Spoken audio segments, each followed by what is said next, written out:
"So what have we got here?" Officer Ymgar asked as he crossed the holotape into the dingy hotel room.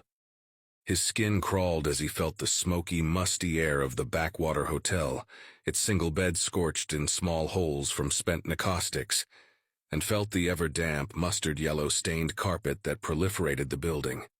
"Trigorti," the analyst declared.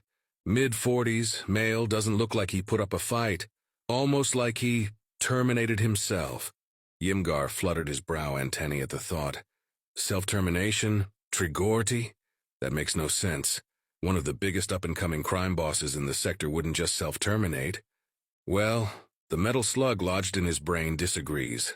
The analyst reached in deep with an implement and after some work freed a bullet. He then dropped into a case. "Where are his guards?" Ymgar asked. "The Yoktalli crime gang wouldn't just leave one of their leaders to rot in a hotel. They don't have dead, they just disappear." "Haven't a clue, detective. But here's the termination weapon." He pointed to the gun used, now lying on the table. "Looks to be human-made, older model, but I won't know how old until I get it to the lab." Mechanical interface bypassed the weapons lock on the premises. Ymgar nodded, but then something caught his eye. "What's that on the other side of Trigorti?" In his other hand. The analyst glanced at him and leaned over the cold corpse of the crime boss. He had to roll him a bit to access the other arm, and pried a thick tablet of animal skin and thin wood sheets free. He looked it over, recognizing it as an archaic data tablet. The humans called it a book, though few alien species still have the concept after everything was digitized. "May I see it?" Detective Ymgar asked. "You can keep it," the analyst handed it off. "It's not relevant to the investigation." Ymgar grunted, taking a final look around the room. What a filthy and vile place to die in. With that final thought, he escaped the hotel and out into the cleansing rain of the city. It was another hour before he reached his residence, where he took a cleansing sonic shower, ate his dinner, and settled into his relaxation pod to ponder the human book. It was old leather, well preserved and cared for with great attention. But by the tiny fragments of red blood and dirt, suspected it had quite the history, and Ymgar suspected that either Trigorti had acquired this from a dead rival in the arms market or from a victim. Human books were valuable and contained concepts well beyond the galactic norm. Sipping his still writhing Belgorian bloodworm tea, he gingerly flipped open the book and began to read. He skimmed the first few pages, which contained the usual scripture of Deathworlder cultures. It told of an all-powerful being, whose tendrils reached across the void, igniting nothingness into beacons of his power.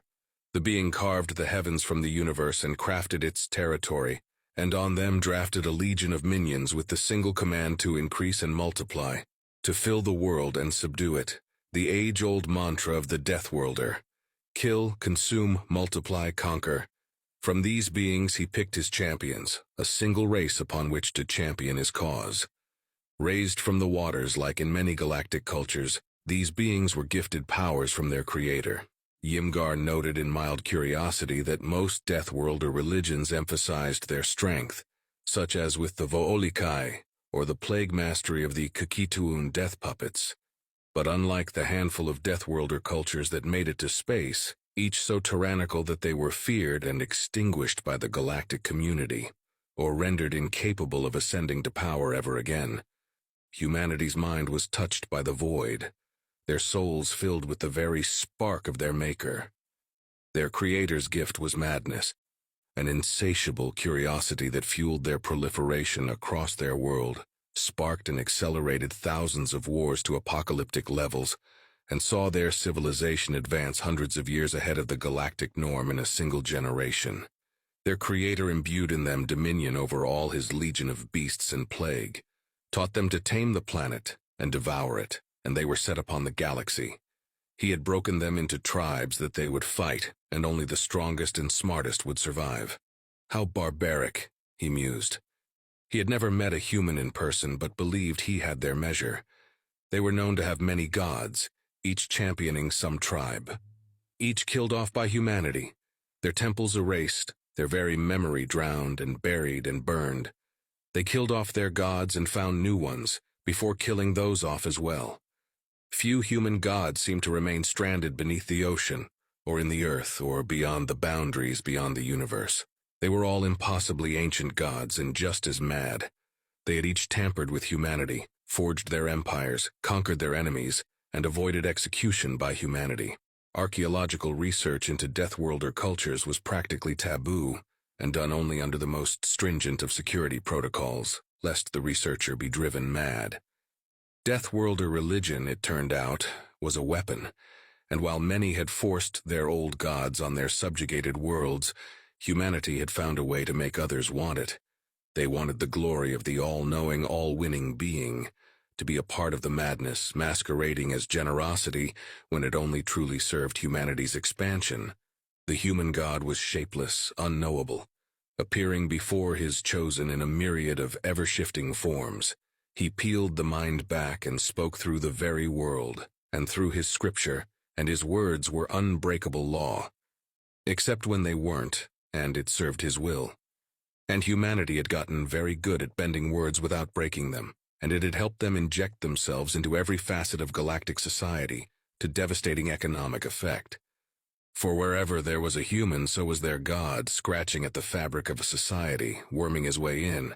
He was infectious, a cancer on the galaxy, starting with the colonies and seeping into senates, drawing the races under his banner to his way of thinking, and they liked it, and saw that it was good. When humanity sundered the Atroxian homeworld, they had lapped around the system, taunting their once invaders with a barrage of human broadcasts. The Atroxian sun had been depleted in the destruction of their homeworld through alchemical godspeak, and the galaxy rang with the echo of the pirate race's doom, with much celebration. The humans had a penchant for old gods, even twisting them as they used them. By defying their creator, humanity had become his equal, clothed in the skin of their kin. Through the binding of their alchemical god, they changed themselves, adapting to environments far beyond even the Deathworlder norm.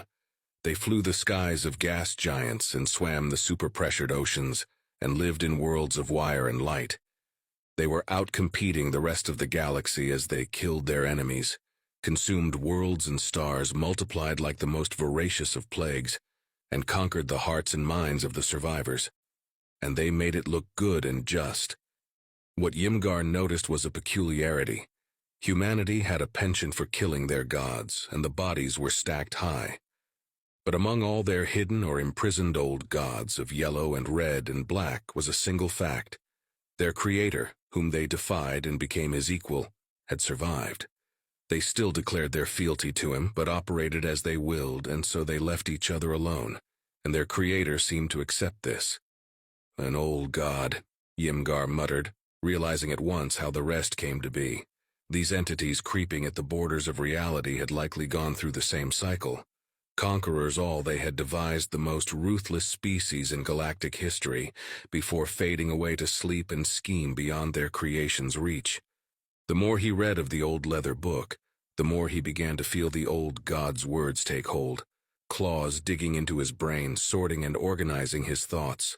He was a just god, a good god, despite the many atrocities committed in his name, despite the apocalypses imparted upon his own creations which weathered the storm, the world-ending floods, freezes, an era of ash, before escaping into the void themselves to visit similar destruction upon others.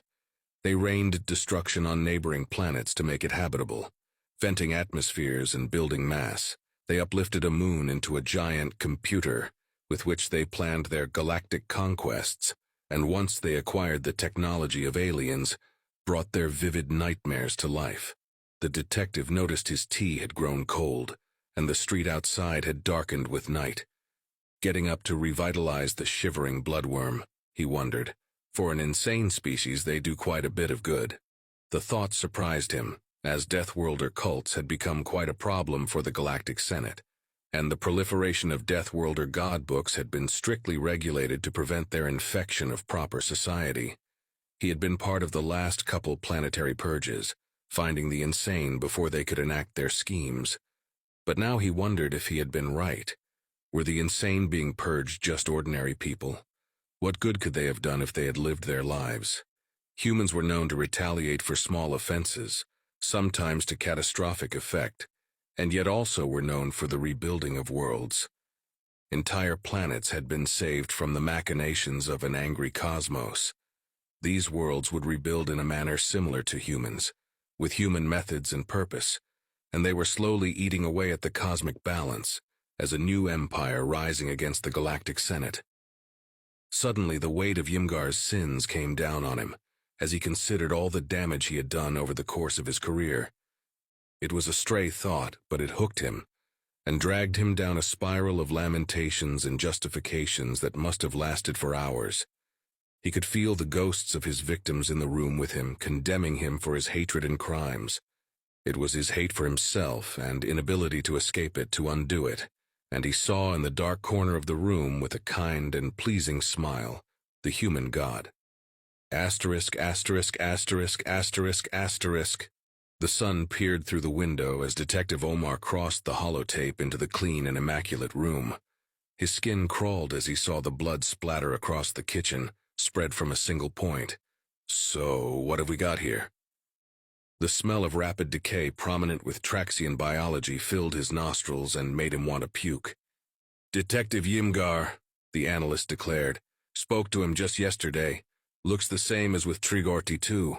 No fight. He just terminated himself. Didn't think he had it in him. Omar raised an eyebrow at the thought. Self-termination, really? That makes no sense. He was one of your best detectives. Why would he commit suicide? Suicide? Odd word. Well, the metal slug lodged in his brain says so. The analyst plucked the bullet from the withering remains of the detective and dropped it into a case. Didn't know he had a slug thrower. Huh. Smith & Wesson. Model 686, I believe. Collector's piece. The detective nodded, but then something caught his eye. What's that he's holding? The analyst glanced at him and pulled the book free. Hey, same book from yesterday. Died while holding it, just like Trigorti. May I see it? Detective Omar asked. The analyst frowned but sighed and handed it over. It was an old book, leather-bound and stained with blood, most of it fresh now. Not many books still existed in the galaxy, not since most species had moved to digital formats. While it may not have been relevant to the case, Omar was curious as to what was on Ymgar's mind when he died.